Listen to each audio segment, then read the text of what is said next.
All right, we're live. Good evening, everyone. Bruce here. Let me see. It's 10:18. I'm a little bit late. Been trying to go live for a long time, just haven't had time. I got a message from somebody saying, one of my trolls telling me, why don't you go live anymore? I don't know. They think I'm having a bad time. I'm actually just really, really busy. Before I go on, thanks to people watching my playback. Thanks for watching. I've been really busy still doing removals, still catching a few swarms here and there, and just keeping up with the bees, trying to give space and time, and just keep checking them. Just been really busy, and normally during the rest of the year, I can go live at 8 o'clock or whatever, and it's pitch black outside. But here it's like now this time of the year, I'm out there in the yard doing stuff until almost 9 o'clock at night. By the time I get in, I'm beat, so I don't have time to go live. But today, thought, what the heck? I'll come on, go live. I have a couple of videos I saw that some observant friends of the channel forwarded to me in Messenger. I'll watch them a little bit, tell you what I think. A little thirsty. As always, if you see something on YouTube, Facebook, doesn't matter, anything that you see where someone's possibly spreading obviously bad information or talking trash about treatment-free beekeeping or survival stock or whatever, forward it to me. Let me see it. At least I'll just tell you, it's just something to talk about. Could be interesting. Let me open up another window so I can pull up some of these videos.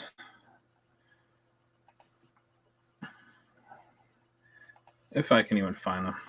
I kind of rushed setting this live up.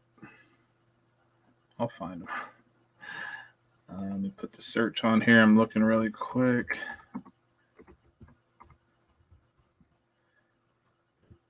Let's see what we got.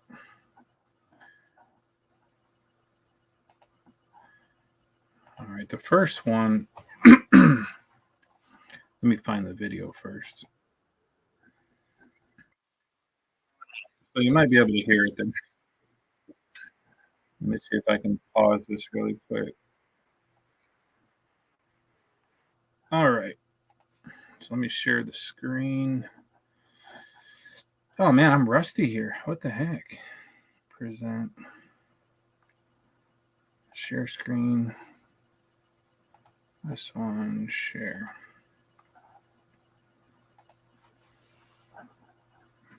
Okay. So the first one here is a Kamon Reynolds video. I don't actually watch Kamon Reynolds videos much. Sometimes I'll come across one while I'm scrolling, and I'll watch a little bit of some of his, tutorial type videos. And to me, they always seem pretty good. If you're a treater, you're a commercial, micro commercial beekeeper in backyard, you could find that somebody with thousands of colonies, what they do is relevant to you.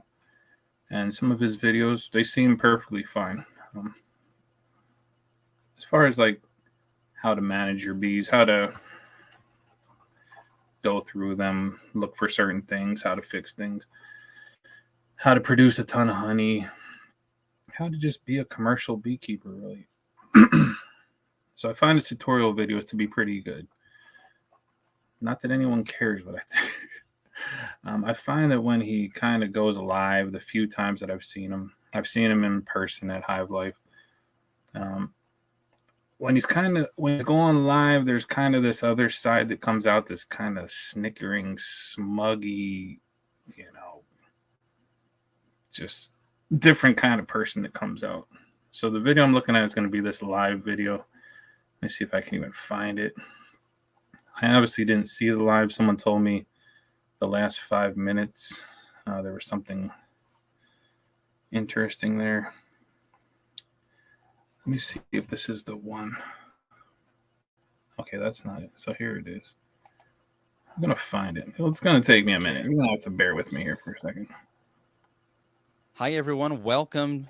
So it's all, I definitely didn't see anything before this. I'm going to go, I think it's right about there.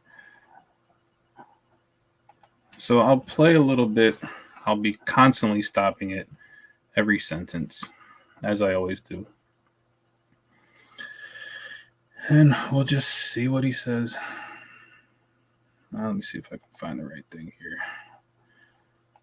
All right. I don't want that stuff in my food. I don't want it in my hives. So I think it depends on what it is. I don't really want brood combs that have had a lot of brood. If there's just been a little brood, like a round or two, I personally don't find that to be a problem. I don't think it's best. Sometimes things happen. I've had some queens where they've requeened during the honey flow. The virgin queen's thin when she comes back. So let me just make sure I'm looking at the right spot here. It might be the 204 mark. Where is it? 204? I don't want to watch too much.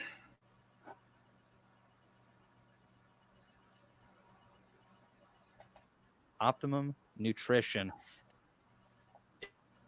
they perform very well. That is one of the reasons why I really focus on giving them those supplements during a dearth. The bees will live longer, they'll produce more of them, and then when we hopefully hit that elusive fall flow, we'll have more girl power to be able to bring that in and get more of the real stuff so they can head into winter healthier. So sometimes I feel like people are saying feeding the unnatural is bad for bees, like sugar syrup and pollen patties. I find my bees perform better with it. And not everybody has. Sorry. I mean, hey, we're just watching a little bit of Kamon Reynolds, I guess. But I really want to get to the part. I don't want to like overplay too much here. I don't know why I didn't find the times. I think maybe it's 205. Let me see what this question is. No.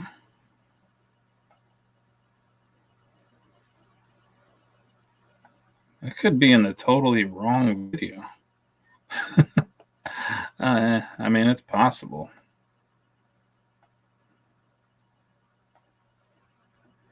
All right, so we're going to take a little break here. I'm going to look on my phone. Hey, what's up, Brad? Over there at Cajun Homestead. I'm going to check my messages to make sure I got even the right thing here. Where the heck? I wonder. Archive.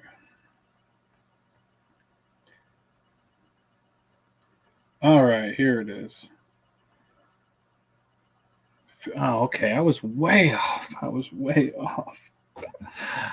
All right, so now we got it. I'm not going to be able to delete all this idiocy that I did here, but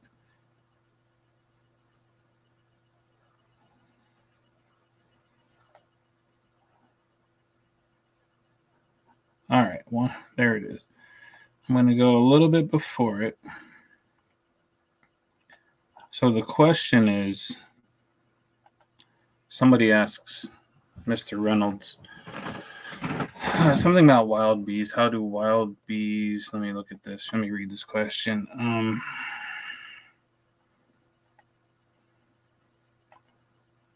How do wild bees deal with mites and sickness? And it's always interesting to me.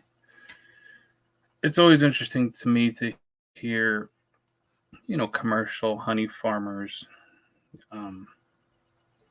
talk about feral bees and wild bees. Someone could correct me if I'm wrong. Maybe Mr. Reynolds used to do cutouts and really be involved in feral bees and selective breeding for mite resistance. Maybe. I don't know. I don't watch the channel, but it's interesting to hear people who are just not involved in that at all pontificate about it. And it's just strange. It would be like me talking about, I don't know, dunking basketballs. I don't know. And I've said before, it's like an arsonist talking about fire safety. When beekeepers who contribute to the bad genetics of bees turn around and comment on feral bees, like they are out there really in the mix trying to figure things out or see how they're working. It's just interesting. So let's see what some of the comments here are saying. What's up, Rodney? How you doing? DC Bees is there. Strong well-fed colonies. Let's just see. I'll read a comment here real quick. Strong, well-fed colonies that swarm more often. They also have more dynamic ecosystem. Well-fed. I mean, bees that are in a good area where they can get food. What's up, DC? Yeah, let's get into what Kamon's talking about. How do wild bees deal with mites and sickness? Most of them die. So that's what I mean about that. I had to cut it like right there. That instead of just like thinking for a second, I'm not telling people how to talk or act or react, but it's just so robotic. Most of them die. What does that even mean? How would he know? He's not part of the, at least from what I know, there's not many commercial beekeepers, these YouTube commercial beekeepers who are in the mix of that kind of thing to be talking about it. It's just they're going to read some articles that some other treater wrote and just go with it. It fits their narrative. I wish that I could tell all the people who call me about bees and their roof and their wall and their shed, whatever they are. I wish I could just say, well, you know what? I know from watching Kamon Reynolds and everybody else that there's a very, very high chance these bees are going to be dead. So don't even worry about them. Just leave them alone. That's not the case. If you watch any of these bee removers, they're constantly cutting into bees, feral colonies that have been there for a long time, or for just at least several years. To say most of them die is demonstrably false. But I'm not going to nitpick. Let's just play a little bit more. It's only about a minute long. Bees back even prior to mites and small hive beetles have had a very poor success rate, but that was okay. We got to also know that bees are also an invasive species, so it's not necessarily natural that they thrive here. The reason they thrived in the U.S. is when they were brought over here, they managed to be able to separate the wax moths and a lot of the diseases that they had. So they brought them over here, and they just thrived because there wasn't really. All right, so man, that's just a lot. It's a lot to take in there. They brought them over here somehow separate from wax moths. That doesn't even begin to make sense. The wax moths would have come immediately with them. I should have looked it up, but I'm pretty sure wax moths are not new to here. There's bumblebees that make wax. There's plenty of moths here that will eat wax.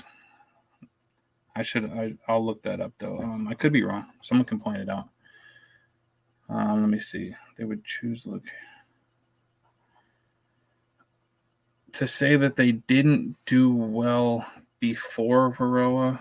It might be conjecture because they're doing very well now with Varroa and hive beetles and wax moths.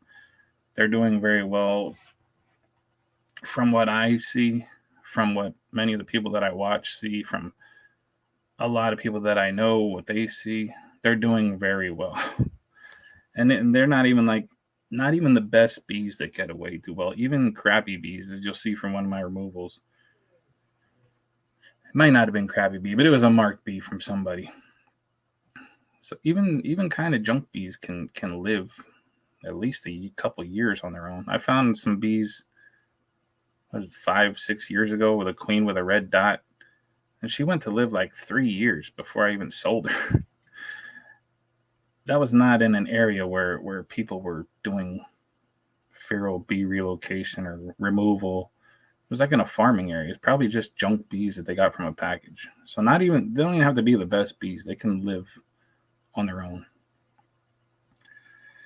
Let me see. Let me just read a couple of sentences here, a couple of comments. I meant to say they would choose a location that had a good food choices. I really don't try to think the way bees think. I really separate myself from bees. I don't try to imagine what they think. They're gonna go by. I think people give bees some credit where it just really isn't due. That they just have to have all these thoughts of what they're going to do and where they're going to go and what they think about stuff, and we just don't know. So I don't know. If they're located in a structure or a good solid tree, they can end up in a much better sheltered. Yeah, well, that's true, definitely. When they're in a big thick tree or maybe in a brick wall somewhere, they do have advantages, at least in coal regions, not in Tennessee. These southern beekeepers, I don't even know what they're talking about. They don't really have winters like we do or anybody. I don't know. Southern beekeepers want to talk to northern beekeepers like we're all just doing the same thing. It's not the same. DC's buying more bees. You get the last year bees. Holy shit, man. All right, let's play a little bit more. Really any competition, and they were able to get rid of a lot of the maladies that they were facing over in Europe. Well, eventually, those things made it over here. And Okay, so here's something I've never heard this point of view, first of all. The bees got brought to a place where they didn't know it. There was nothing here that they would have recognized from over in Europe where they came from. A lot of times people will say, well, mites are something that honeybees have never dealt with. Well, guess what? In 1622 or whatever, the bees were brought where absolutely nothing they've ever dealt with, they were confronted with. I don't know what they were brought in, probably skeps. And they escaped to a bunch of trees they've never seen before, foraging on a bunch of plants that most of which they'd never seen before or experienced. So this argument can't go both ways. They either can adapt very well to things that they have never dealt with before, or they can't. They can't. You can't have it both ways. So you can use the same argument that Mr. Reynolds is using to say this is why they can't deal with mites because they've never dealt with it. Well, they dealt with a whole landmass they've never dealt with. And that also goes for Africanized bees. You can't have a more different like location than Africa and North America.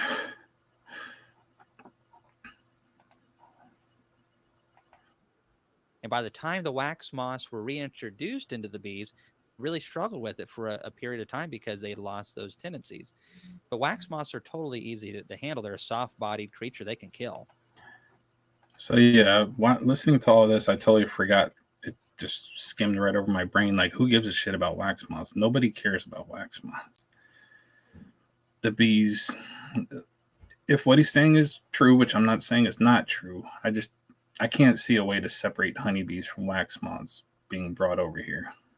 You know, you'd only need a couple eggs, and they're everywhere. Wax moths is a moot point.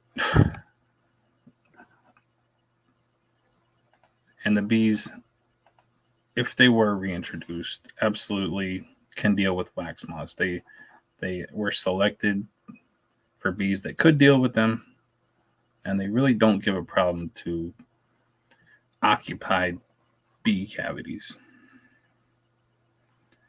Let's see. Let's read a couple more comments. I'm not buying more. I already bought them. Last winter, after I lost all mine, I've caught 3 swarms on my property. Okay, cool. You're going to get some more bees? You mean you're going to grab your swarms? That's good. All right, let's play a little more. It's only like a minute, really. And they can yank their eggs out, and they can bully them at the entrances. But that was a problem for a little while. And when they did a survey, the USDA did this back, if I remember correctly, I got this information saved somewhere, but I'm pretty sure it was the 70s. They found that out of 6 swarms that left, out of 6 first-year swarms, only one of them survived till the next year. Okay. So this has always boggled my mind. These studies, these people who talk about how 6 swarms get away from a colony, and they somehow are able to tell, especially in the 1970s, it could be possible in our current time by maybe putting a tracker on a queen or something and seeing where they go to. But anybody who keeps bees, like let's talk amongst people who keep bees. Everybody, how many of you have watched your colony swarm, cluster, and then have been able to see where they go? Like I've run up and down my road chasing bees for a half mile trying to figure out where they're going. You cannot follow them. If you happen to be lucky, okay, well, bless you then. You're lucky you got to see where one of your swarms went. If anybody told me they watched 6 swarms leave a colony or cavity, whatever, they knew where all 6 of them went, I would say you're a liar. You're a flat, bull-faced lying sack of shit. So this is kind of, I've heard that same thing many times. It's bullshit. Plus, who cares? Yeah, one colony in feral conditions may swarm more. They're not always going to find the best cavity. Some are going to hang there and die. Some are not going to return a mated queen. It happens. There's a lot of variables. To just say that 1 out of 6 lives because of this one research, whatever program someone did, it's really kind of cherry picking. Let me see. I can see. Yeah. Oh yeah. I see mine leave. I've seen mine leave many times. I've chased them many times. Just for the hell of it. Just like I would love to see where they go. So this idea that some of Tom Seeley's research, I think, is absolutely just made up. Where he says, "Oh, I watched all these colonies in the whatever forest that is, the Arnott Forest, and I watched this one swarm." Like, how do you know where every single colony is and where every single swarm from every colony goes? It's bullshit. It's just like it sounds good, and beekeepers eat that shit up too. They read these books, and they just giggle with joy reading Tom Seeley and whoever else. They never critically think about what they're actually reading and the possibility of it. The possibility of finding out where your swarms go to. Let's see. Let me see what we got here. Pete Grigley, what's up? Let's see. Grundle cheese. Grundle cheese. If they have good quality forage, they stay healthy. I mean, yeah, there's nothing. I would totally agree with good quality forage is definitely good for bees, of course. Why wouldn't it be? That's like any animal, A pack of wolves that just eats like rabbits only forever. Maybe that's not a good a good example because the rabbits eat a lot of different things. But yeah, varied forage is always good. Some of these beekeepers, these YouTube beekeepers, they just point out like really normal stuff that's common sense. I'm not talking bad about Grundle cheese here. I'm talking about like some of these big shots. They just say stuff that's so common sense, and they say it like it's groundbreaking.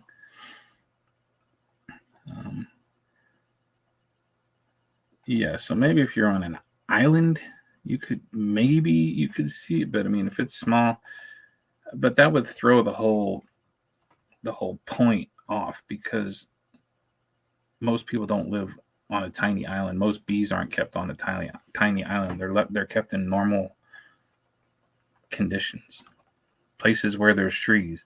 Like for me, I could give a shit about what somebody in Alaska tells me about beekeeping. I don't care what they say. That there's nothing relatable to what bees do in Alaska to what they do in Pennsylvania, much less Florida or anywhere. my let's play a little more before I go like way off. That's just how nature plays game. This was before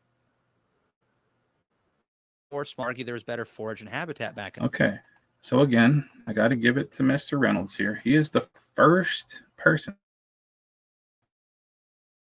to say that bees, honeybees, had like a terrible survival rate before varroa mites. Because if you look anywhere and ask anyone, and people who weren't even born then, like you got people who weren't even born in the 80s, people who didn't have bees then, like me, man, all the beekeepers have 100 colonies, and over winter they would lose one colony died. It was such a like dream time for keeping bees in golden time. So like bees in the wild didn't do good unless he's pushing that only. I don't know. You'll have to ask him. I'm not sure exactly.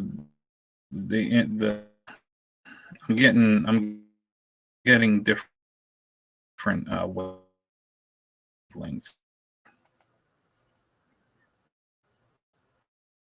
In the days. So it is not taken into the new accounts of varroa. Did something that nothing Why else do I had have that done so before. small? So he says it again. It's not natural for bees to survive at high rates in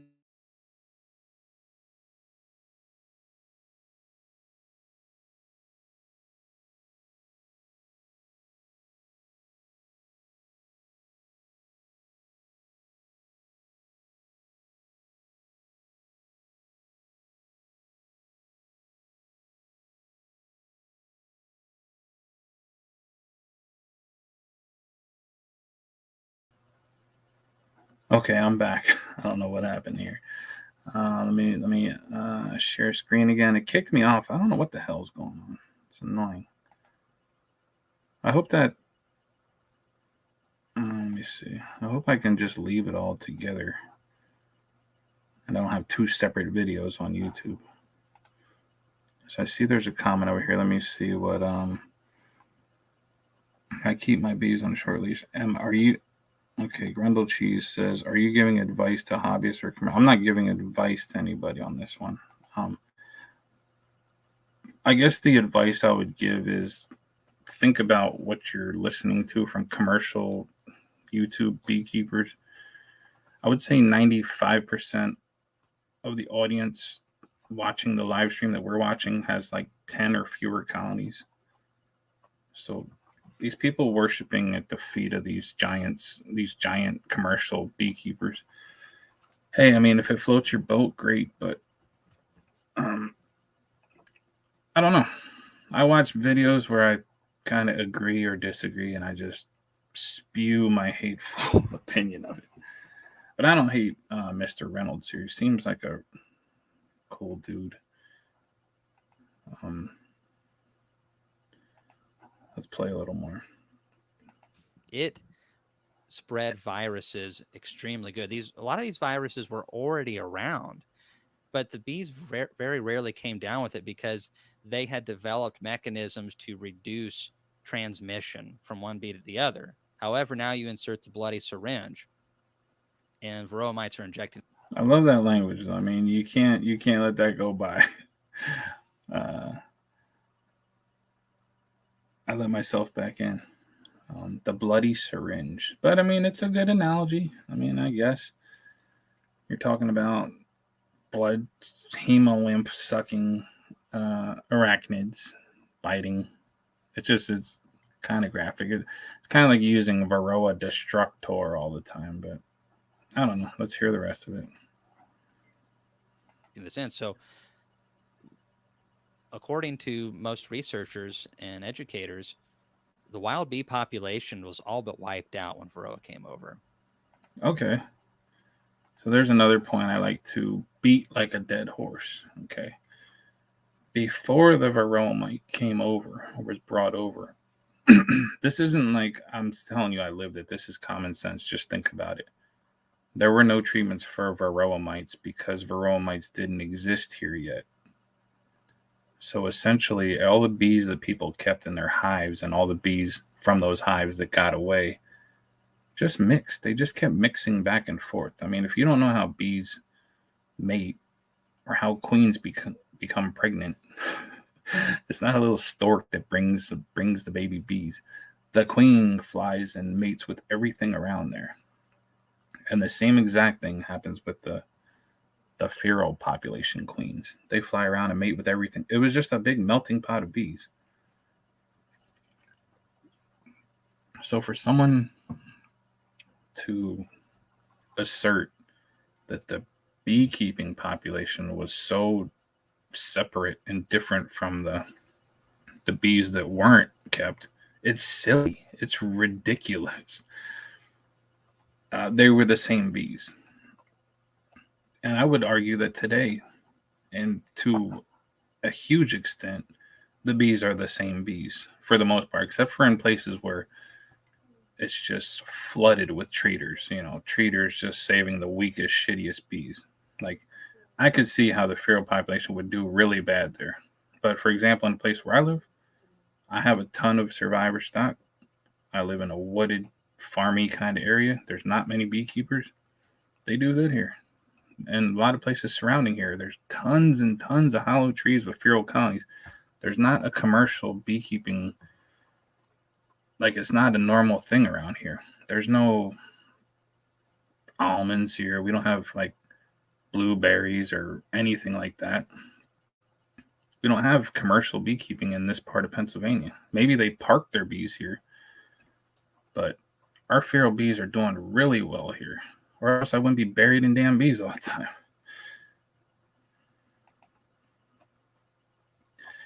Let me see. I love these guys. Fascination with David Peck. Yeah, I've been seeing that name all the time. I feel like that's who they get all the info from. Info on Sealy. Then they kneel to David Peck. Yeah, I almost tried to watch a date. I saw that SGBMI or whatever had an interview.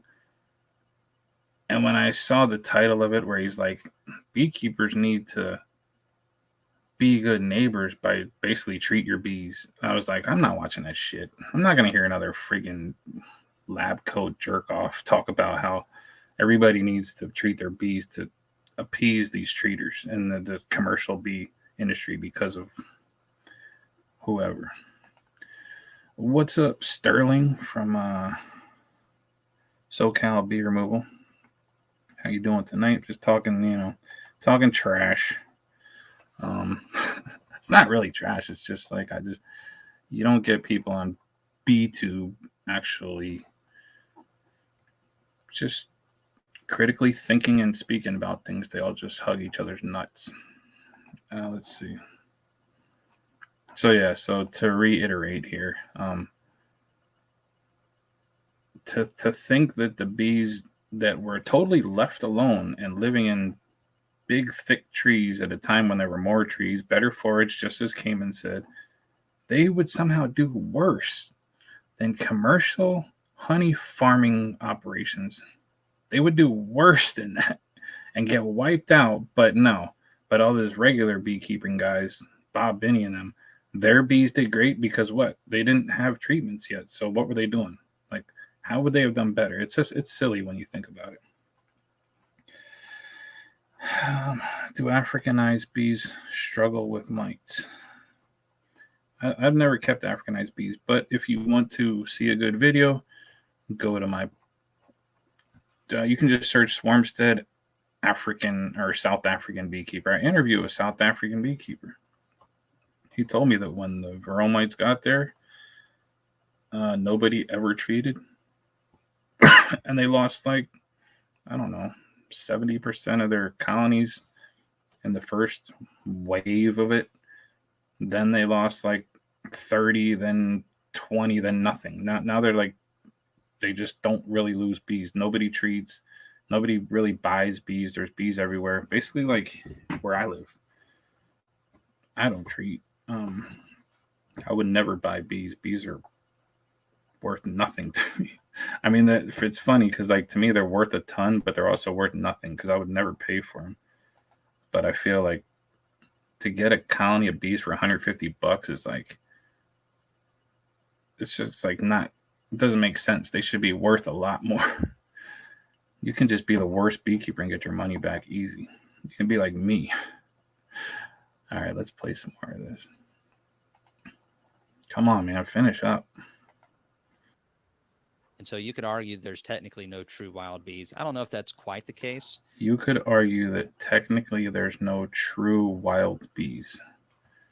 In the United States, well, technically, yeah, there's not wild honeybees because the bees that we have aren't native. They've been here, 401 years now. So yeah, okay. They're naturalized. They are invasive in some areas. They're not invasive everywhere. They can be invasive. But yeah, there's no wild bees. That's not groundbreaking. Let me see.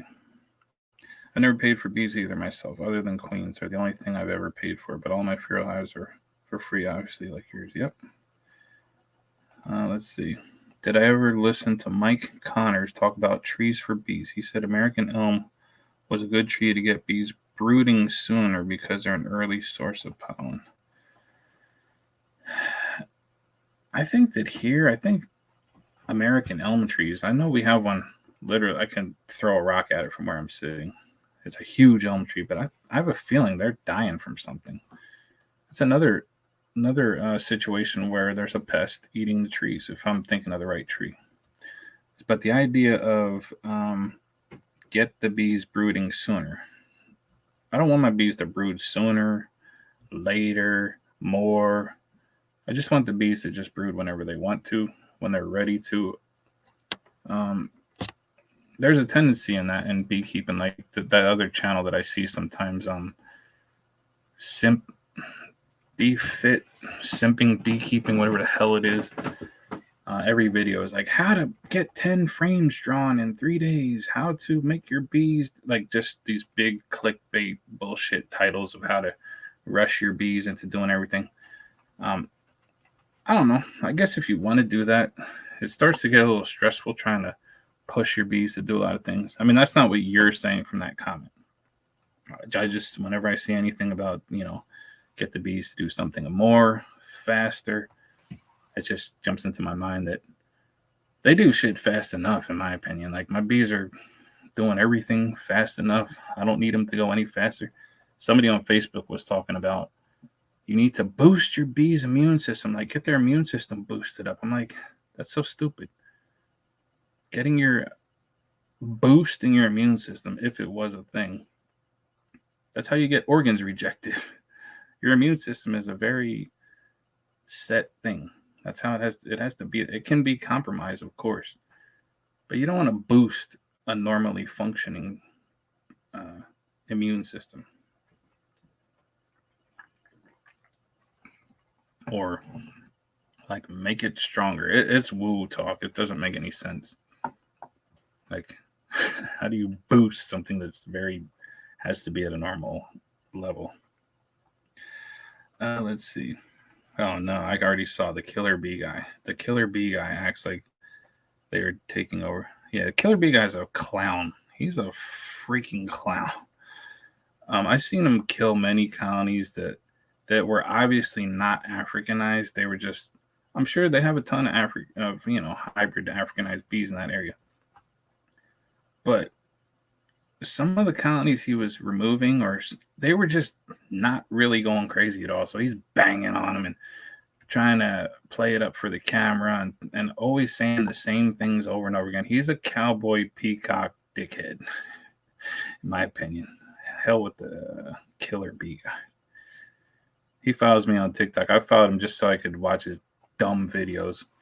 And he's just a smart ass jackass. Let's see. Inject them with steroids. Yeah, no, I mean that's next.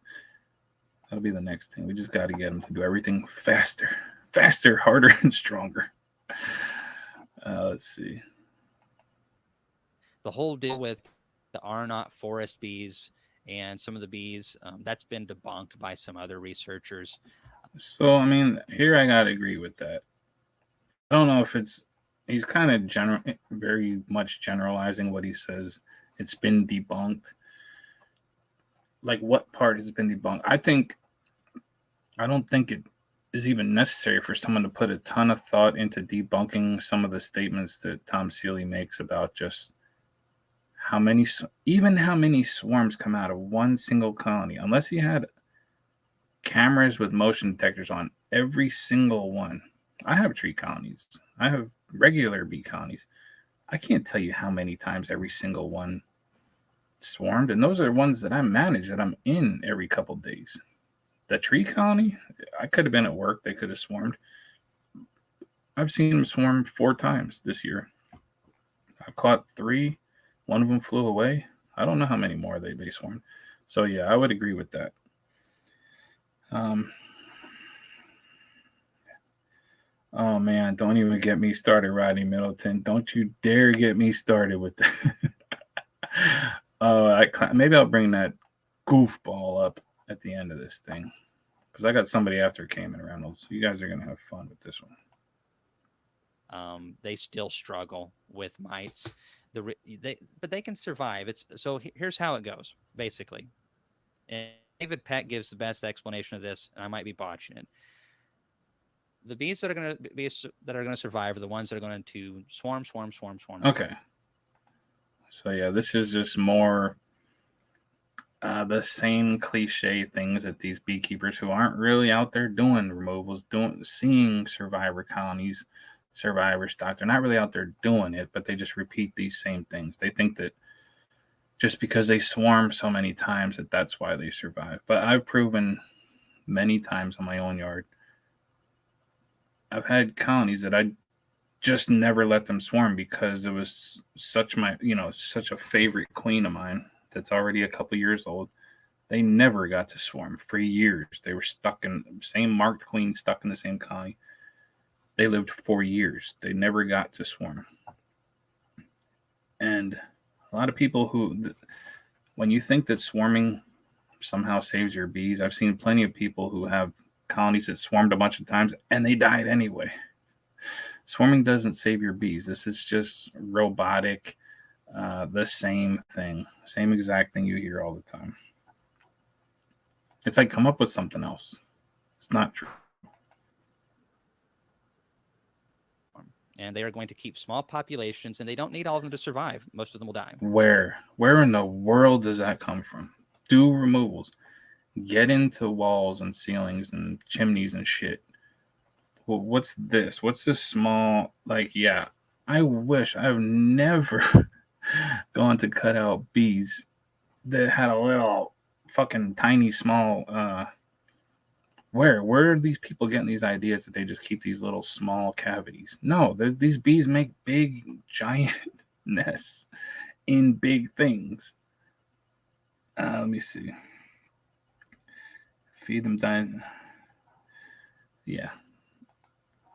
No, stop saying the same shit. They send out 6 to 7 swarms, and one of them makes it. It's going to be probably small. It's going to be hardy. It's going to be tough, but it's not going to be anything like you or I want to keep. Whoa, man, damn. You really should just stick to the tutorials. Live, just the craziest things come out of his mouth. Like 6 or 7 times it's going to swarm. Like my log colony swarmed, I don't know, 5, 6 times last year. It was a lot. I think I caught almost every one of them. Almost every one of them survived. I think I lost one of those. They're not small colonies. I don't keep big colonies, but they're normal beekeeping size colonies. Never treated, didn't reswarm. I don't know where these people get these numbers that 1 out of 6 is going to survive. Maybe for one person observing one colony of treated shit bees. I don't know.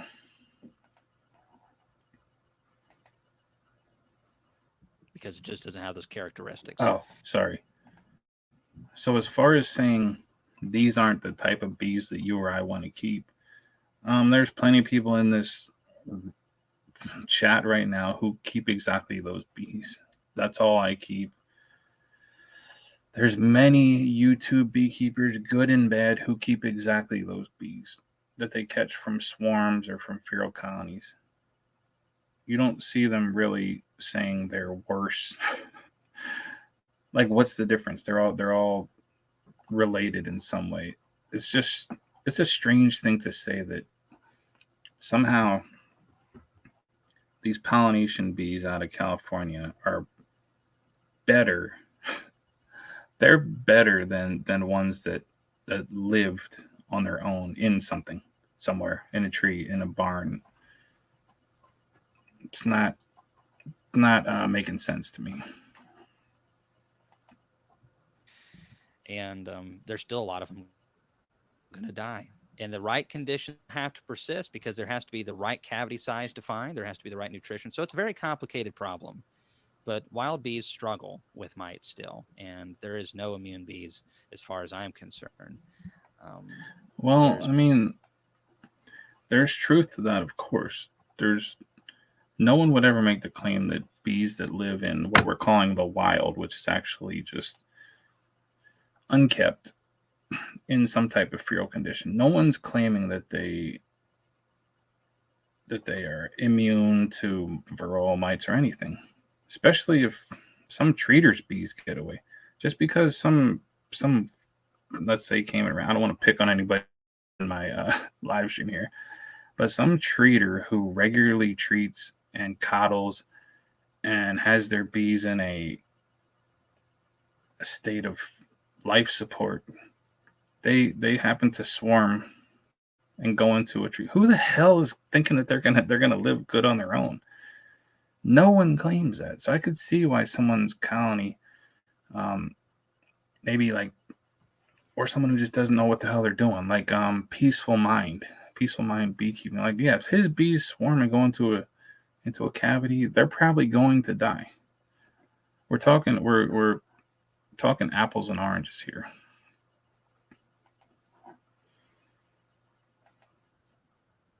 things that can help, but it's a complicated issue, and it's not going away anytime soon. If anything, if history has shown us anything, it is going to get more complicated, and I hope it's not anytime soon. Okay, so let me just is it going to get more complicated? I mean, the longer and longer people keep coddling and keeping their bees on life support, and then splitting those bees and selling those bees and raising queens off them and giving them to people, yeah, it's just going to stay the same. And then if what he's saying is true, the time before varroa mites even existed was just so bad. It's like, where's the improvement at? I don't know. It was a very confusing thing to watch. But anyway, all right, let me get rid of that. Let me this might be one of them cases where, oh wait, hold on. How do I go back to sharing? Can you even, oh, okay. Sorry about that. There it is. We're back. Let me blow this up. Let me see. Let me read some of these things. Yeah. So Rodney Milton is destroying it, catching a ton of bees. I was talking to Jason about it. He's like, I was trying to figure out who's going to win the Swarm Boss competition. And I thought I just had to beat Jason, but Jason's like, no, Rodney Middleton has me crushed. So maybe I gotta try to keep up with what Rodney's got going on, because I'm getting there, but I don't know. I need a definitive number. But I'll talk about that later another time. So is the varroa mite thing exaggerating? You have to be specific what you mean by that.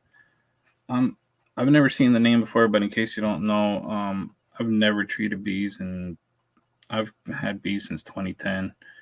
I didn't really start keeping a ton until 2015, 2016. Not really a ton. like a ton for a small hobbyist, above 50, less than 150. But I've never ever treated bees. I've never lost all my bees.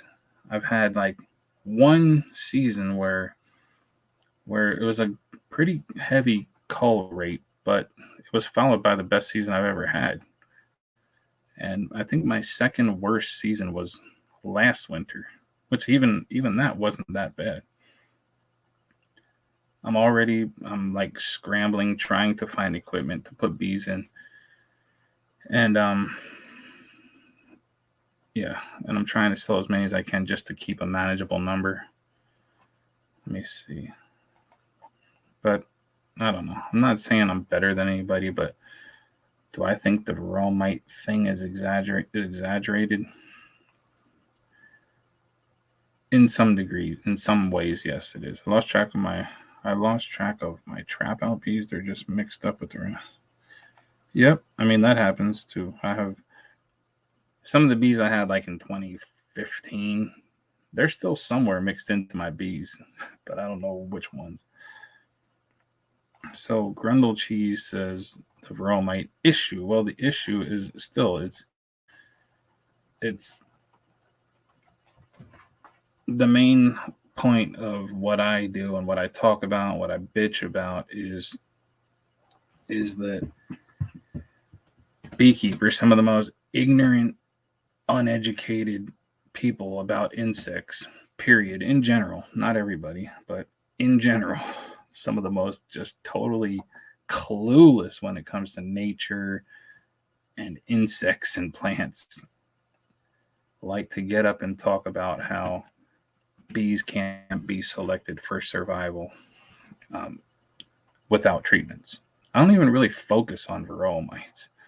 Like, there's plenty of people trying to sell you so much crap for your bees, and I just keep bees without any of them.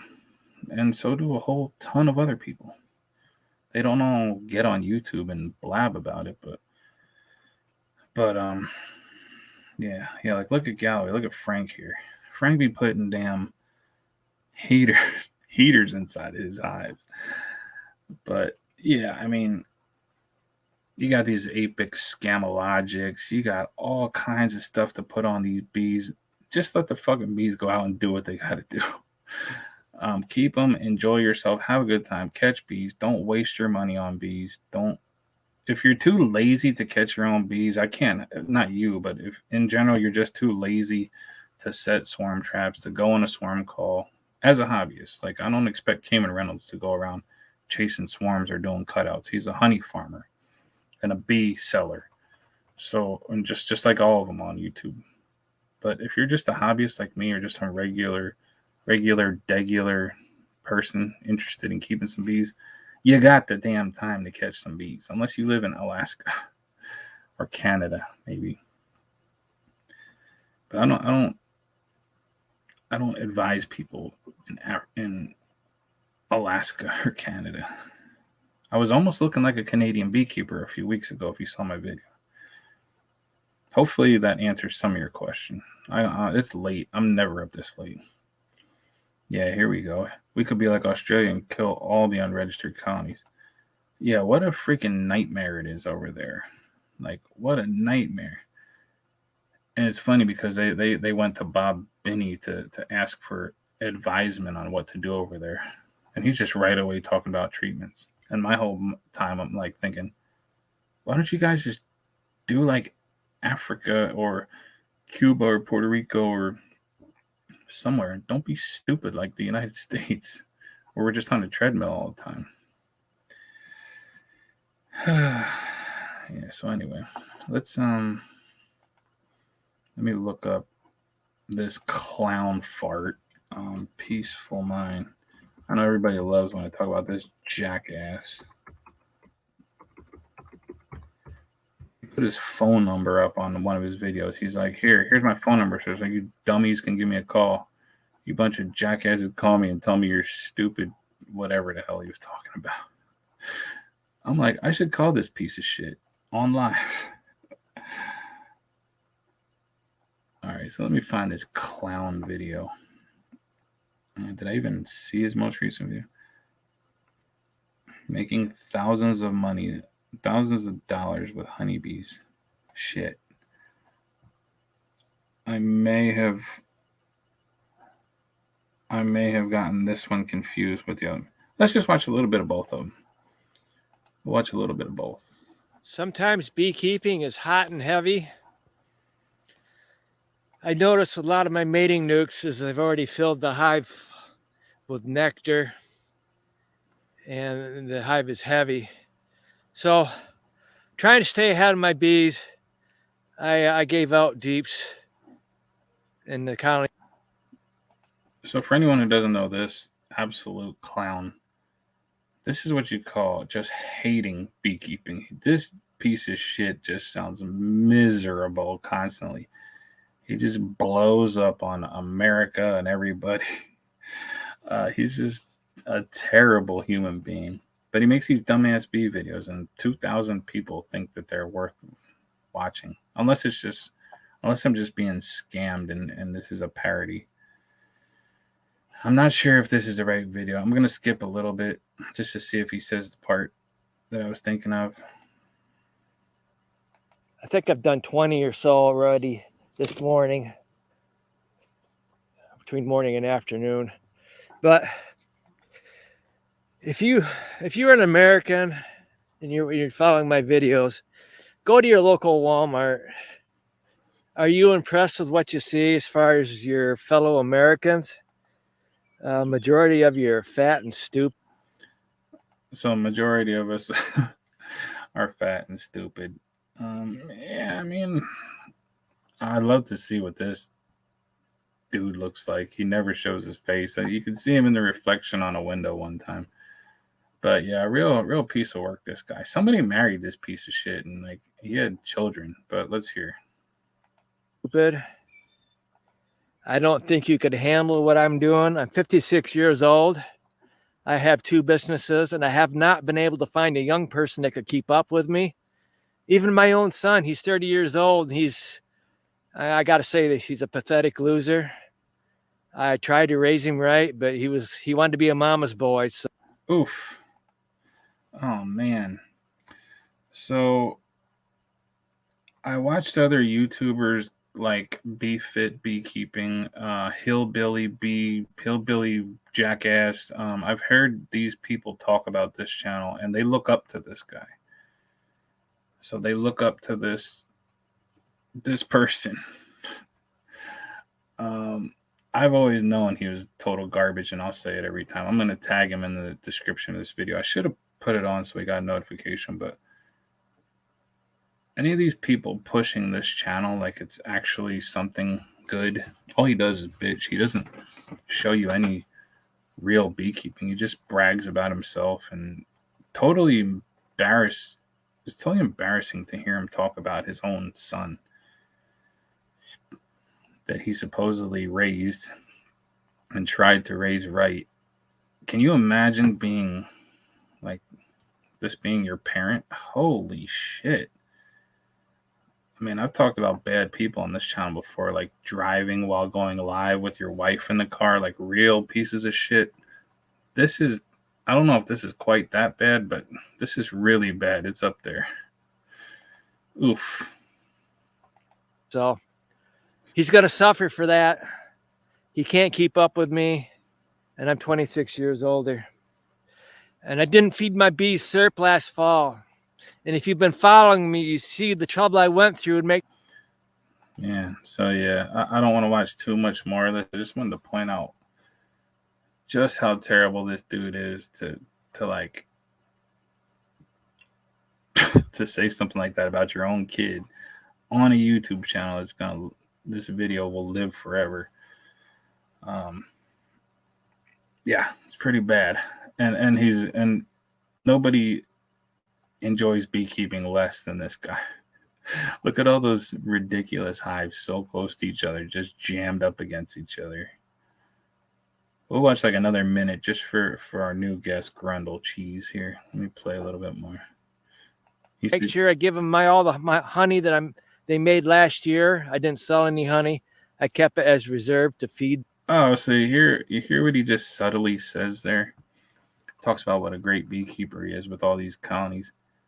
He didn't sell any honey last year, which, okay, that doesn't really bother me. Like maybe you might have 4 or 5 colonies. You're in an area that had a bad, you know, dearth or something. Something went wrong and you didn't produce enough honey. You left it on the bees so they could overwinter. And, you know, a couple lived, a couple died.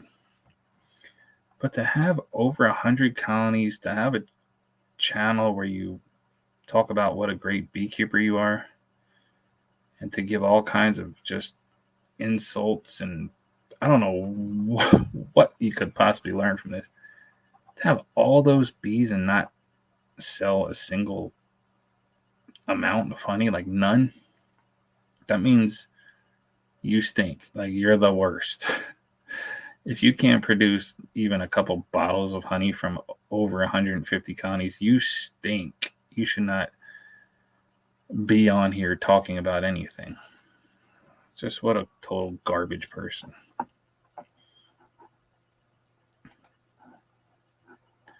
But he frames it as, I save the honey for my bees over winter. If you can't prepare your bees for winter before winter happens and you're constantly taking them into the house, pulling them out of the house, putting them back out, putting frames of honey in all winter, you stink. You should just stop. Like, stop making content. Shut the hell up. He thinks his son's bad. This dude's terrible. Them through winter. We had a lot of warm-ups, and I would bring my bees out, open up the hives, and give them frames of honey, and it paid off.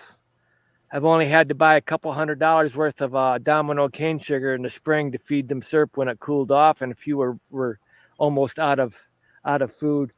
But look, we haven't had any decent rain in a month. It's June 2nd. Yeah, so anyway,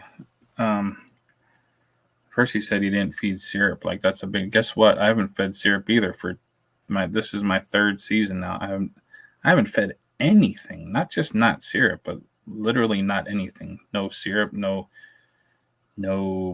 sugar, no granulated sugar, no mountain camp, no pollen patties. I've never touched a pollen patty with my bare hands or any hands. I've never fed anything in the past 3 seasons now, and I have a ton of honey, and I'm afraid of how much honey I'm gonna have in the next couple of days when I have to pull so many boxes off of these stupid ass bees, all these freebies. I mean, swarms that I just caught like a month or 2 ago have like 4 boxes on top, totally drawn and capped. It's ridiculous. Yeah, he claims to be. I guess he's one of the people who claims that once you have a certain number of colonies, you're now automatically a commercial beekeeper. I don't know. Let's see. Let's see if this clown has another video. We'll just. I mean, wait. Is that the one that I just? Did I even? What's this one? Did we look at this one? Sometimes beekeeping is hot and heavy. Trying to stay ahead of my bees. Oh no, we already saw that one. Hold on.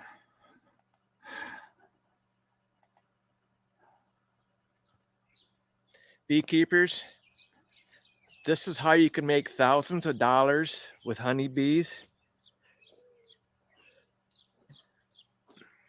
I'm up north in Michigan. I don't migrate with my bees. I produce a lot of colonies during the summer, and trying to get all those colonies through winter can be really difficult. I know several commercial. Look at this clown. Who keeps like 50 singles right against their house, an inch apart, where the only way you can even work them is like standing straight in front of the entrance. They all look basically. He puts like these little paint marks on, like that's going to actually help them orient. It doesn't really matter when you got that many in a row that close together. At that point, they're going to all be on the outside in the outside boxes. What a jackass. Commercial beekeepers, and I think I'm going to call them at the end of summer and sell a large majority of my colonies to them. Yeah. At $150 each. I wouldn't sell the hive. I would sell 5 frames of bees, and they would put it in their hive. Yeah, that's when you know this guy's totally out of touch. He thinks the commercial beekeepers are going to pay $150 for 5 frames of some shit bees from Michigan in the middle of summer. For what? Is he out of his mind? This dude must be out of his mind thinking that they're going to... No one's going to buy it.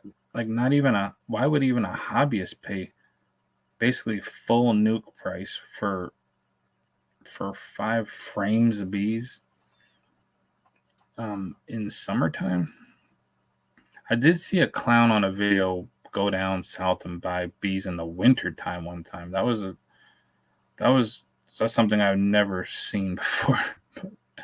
This is almost that dumb to go find this loser in the middle of who knows where. Oh yeah, I'm interested in a bunch of your bees. Yeah, that's hilarious. Let me see, what else can we watch? There's not really much else. I don't want to keep watching this clown. How long have I been going? Oh wow, over an hour.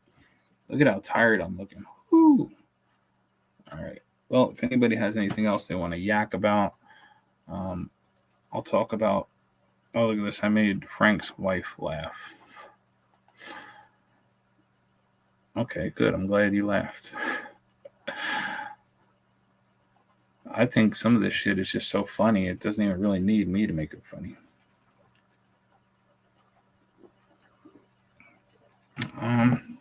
Maybe I could watch my own videos. We could see what kind of terrible videos my stupid videos are. Where's my channel? Wait, I'm not even showing myself. Hold on. Maybe.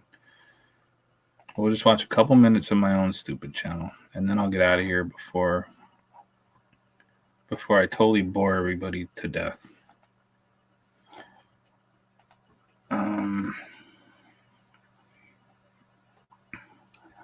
Oh, that's a good question from Grundle Cheese.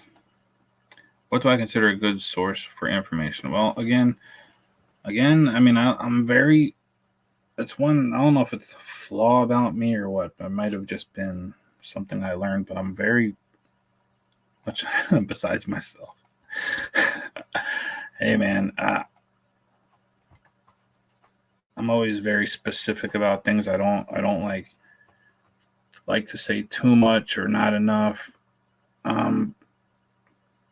I like to try to be correct as much as possible. I don't like being... If I don't know something, there's nothing wrong with just saying, I do not know. Like these live stream people, Fred Dunn or whatever the hell his name is, they can never just say, you know what, I don't know the answer to that. Like, I don't freaking know. They just always come up with some bullshit answer, just something that sounds good. And I'm seeing your question. I get what you're saying. I'm just like prefacing it here. So who do I learn from? In the beginning, when I first started messing with bees, I learned from just reading the oldest books that were at the library, because that was the only books that I ever saw before. This was in 2010. Like, there just wasn't that much YouTube stuff.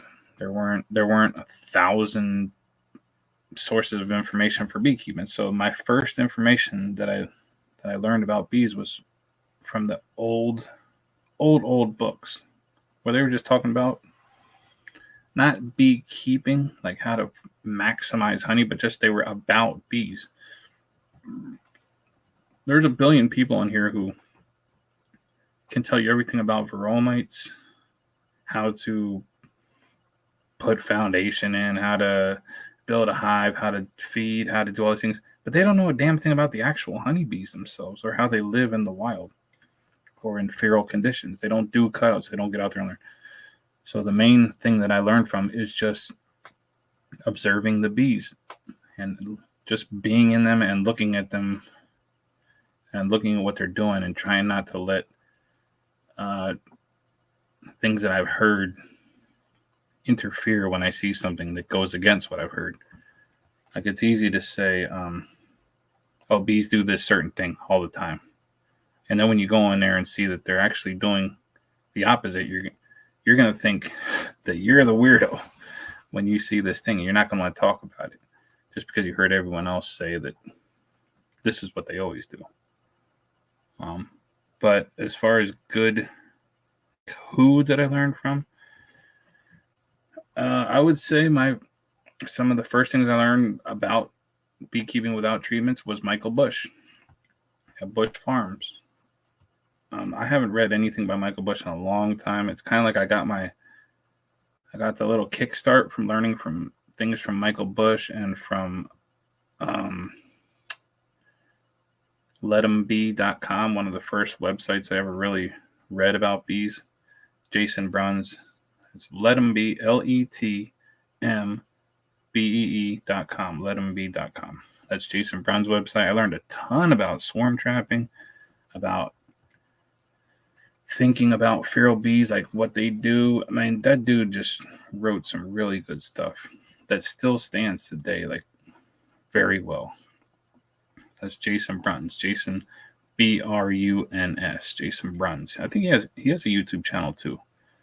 It's not like any of this other shit you're gonna see on here. The Vino Farms and like just all these kind of Bee Fit, all these imposters on here just putting themselves up as professors of stuff.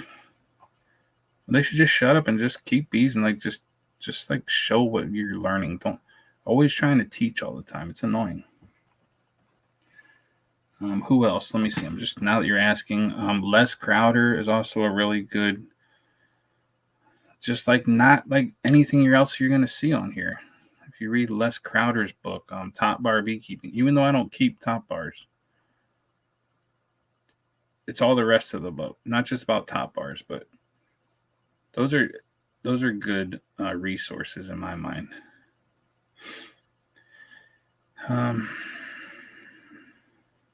This is great. This is great inside your own stuff. Getting great. Yeah, Vino Farms is another one that when you leave a comment, he's always got this smart ass little snipey, smarmy, smug response to everything, like just like a frat boy jerk off. Instead of like, oh, okay. No, it's always like this really snappy, very offended all the time. Right, Jason Bruns. Yeah, that's exactly how you spell it. Yep, you can look up Jason Bruns. It's probably going to bring up his website, which is letembee.com. It's great. You should start at the top and read it all the way to the bottom. He's been contributing to that for years, and then he kind of disappeared for a while. He got into a lot of other different kind of farming things and stuff. I'm sure he still keeps bees, but his family is growing.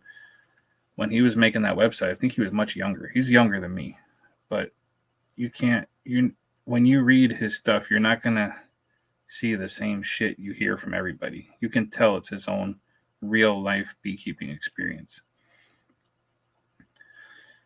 So I already said Michael Bush, Jason Bruns. Who else did I say? I'm already like,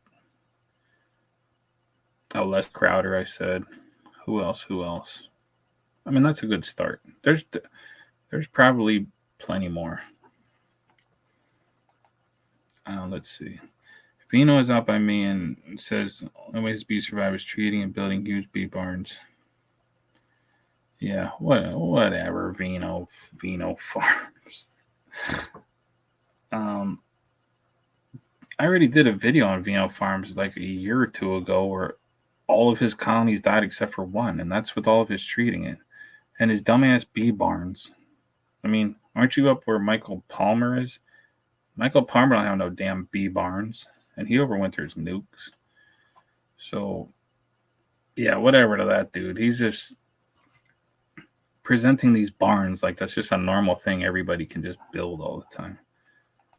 Some of these people, like, they do these experiments, right? And And it's just like, nobody's going to build that shit. And if they do, he presents it like as if it works before he even used it. He thinks he reinvented something. Like, just use the sand. I'm not against innovation or trying new things, but when something works fine in your area, just stick with it. Why fart around with it?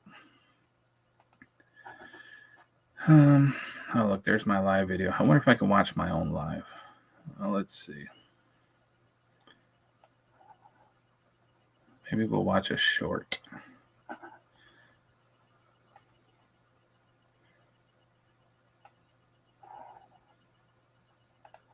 This was yesterday.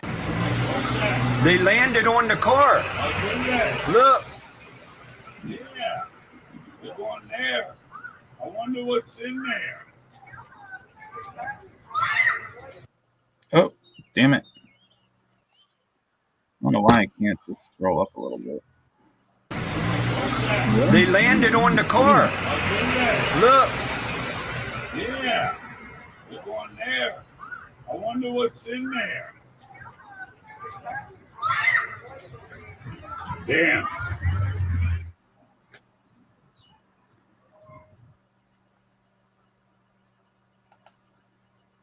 Yeah, I mean, it was a cool. I'm not watching myself. My videos stink. But it was a cool little thing. I mean, I didn't get the queen. I checked today. I looked through that box 5 times, front to back, shook everything. Looked constantly, could not find the queen from that car removal. So, oh well, they don't have a queen. So, I gave them some stuff to raise a queen. All right, cool. So Grendel Cheese found Jason Bruns. It's good. It's a great site. That was where I first learned about swarm trapping, like the correct way. Dude caught tons and tons of swarms. Everybody making swarm trapping videos these days is either copying directly off of him or learned it from somebody who learned it from him. Because you just aren't going to see anything about swarm trapping that predates the things that Jason Bruns was talking about or Michael Bush was talking about. You ain't going to find it. Yeah, they're all just rehashing. What? Yeah, so that swarm removal, whatever it was, I ran out of bee repellent. If I would have had bee repellent, that thing would have been over, and I would have had the queen too. But they snuck up in this one little crack right above the license plate, and I vacuumed it for an hour, and I think that queen's up there. Or she died when they threw some water on the bees, because there was a pile of dead bees on the ground. I think I edited that out because it was just kind of boring to look at, but there was a good little pile of dead bees in there on the ground. But either way, they're going to have a queen soon. I would have liked to find the parent colony, but man, that street was so loud. There were so many motorcycles going up and down, like popping wheelies and screeching back and forth. It was loud. It's not what I'm used to living out here in the boonies. But all right, I'm going to wrap it up. Thanks to everybody for hanging out with me for over an hour. If you see any cool content or crappy content, send it to me, and I'll watch it and talk about it. All right, take care, everyone. Have a good night. Bye.